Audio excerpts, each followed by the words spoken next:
আজকে সংখ্যালঘু, আজকে পশ্চিমবঙ্গে যারা আমাদের এই দেশের সংখ্যালঘু, তারা বুঝতে হবে, তাদেরকেও বুঝতে হবে যে আজকে মমতা ব্যানার্জি তাদেরকে নিয়েও কীভাবে মানে খেলছে, তাদের ধর্মকে নিয়েও খেলছে। আজকে কিন্তু আমাদের বিবেকানন্দের বাণী এক রয়েছে যে আমরা নিজ ধর্মে আস্থা, পরধর্মে শ্রদ্ধা। তা আমরা সেটাই অনুসরণ করে কিন্তু আমরা চলছি। তো আজকে মমতা ব্যানার্জি কিন্তু আজকে যে এই যে মুসলিম প্রীতি দেখাচ্ছে, উনি হিজাব পরে নিচ্ছেন, এই যে জিনিস, এটা সংখ্যালঘুদেরকে বুঝে নিতে হবে যে ওনার বিষয়টা কিভাবে ওনাদেরকে দেখা গেছে দুধেল গাই তাদেরকে যে ইউজ করা হয়।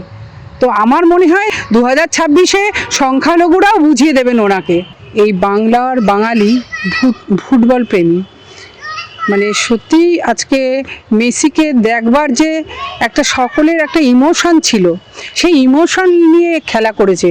মানে ওই যে কাটমানি সর্বক্ষেত্রেই আজকে প্রায় 2 কোটি টাকার সম্পত্তি আজকে ওই যুব ভারতীতে আজকে নষ্ট হয়েছে।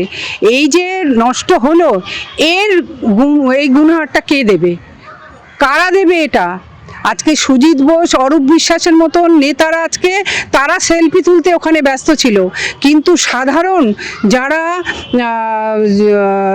যুবক বা যারা খুব মেসির প্রতি তাদের আবেগ ছিল, তারা অনেক কষ্ট করে মানে টাকা জোগাড় করে তারা টিকিট কেটেছে। এক একটা টিকিট 14,000, 16,000, কোথাও 70,000-এরও ব্ল্যাকে টিকিট বিক্রি হয়েছে।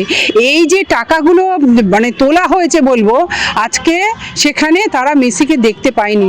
এই যে মানে আজকে মেসিকে দেখার যে আবেগ ছিল, তাদের যে আবেগে আঘাত দেওয়া হলো, এটা মমতা ব্যানার্জি, এটা তো খেলাই করলেন উনি। আজকে এই যে সাধারণ মানুষ যারা ফুটবল প্রেমী, তাদের এই মানে খেলাকে নিয়ে উনি খেলা করলেন। তো মমতা ব্যানার্জির খেলা ছাড়া আর কি জানবেন? উনি তো এটাই ওনার রাজনীতি। আজকে আমি তো বলবো যে 2026-এ ইলেকশন আছে, তার জন্য বোধহয় উনি এটা টাকা কালেকশনেরও একটা রাস্তা তৈরি করে দিলেন, যেভাবে উনি টাকা তো। আর তারপরে কি দেখা গেল, আজকে যে জিনিস আজকে আমরা বাংলাদেশে হাসিনার সময় দেখলাম যে কিভাবে হাসিনার বাড়ি থেকে মানে বাড়ির ঘরের আসবাবপত্র থেকে শুরু করে সমস্ত জিনিস লুট হয়ে যাচ্ছে, তারই কিন্তু ফলস্বরূপ আমরা পশ্চিমবঙ্গে দেখলাম এই মেসিকে দেখার নামে যে ধরনের লুটপাট, মানুষ উত্তপ্ত, মানুষ কিন্তু এই ধরনের জিনিস মেনে নিল না। মমতা ব্যানার্জিকে আর ভরসা করেন না।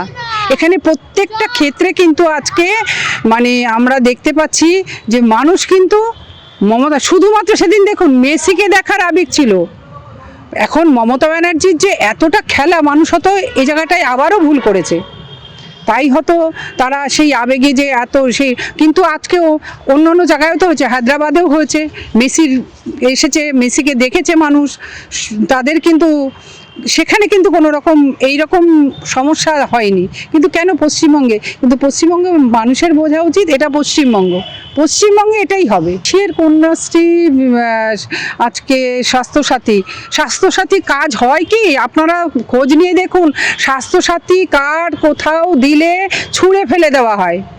স্বাস্থ্যসাথী কার্ড হয়তো ওই তৃণমূলের ক্যাডারদের বাড়ির লোকেরা হয়তো সুবিধে পেলেও পেতে পারে, কিন্তু সাধারণ মানুষ কোথায় পাচ্ছে? সাধারণ মানুষ তো তার সুবিধে পায় না। আজকে বললাম 2011 থেকে 2000 এই আজকে 25, আজকে এই বিগত যে 15 বছরের মমতা ব্যানার্জির অনেক উন্নয়নের কথা বলেছেন।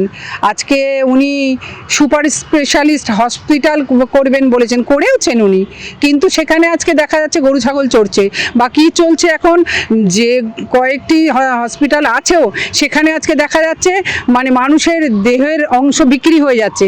এই কিছুদিন আগে দেখুন একটি ছেলে বাইক অ্যাক্সিডেন্টে মারা গেল, তার চোখ তুলে নেওয়া হয়েছে। তো এই ধরনের উনি করেছেন, মুখে অনেক কিছু বলেছেন,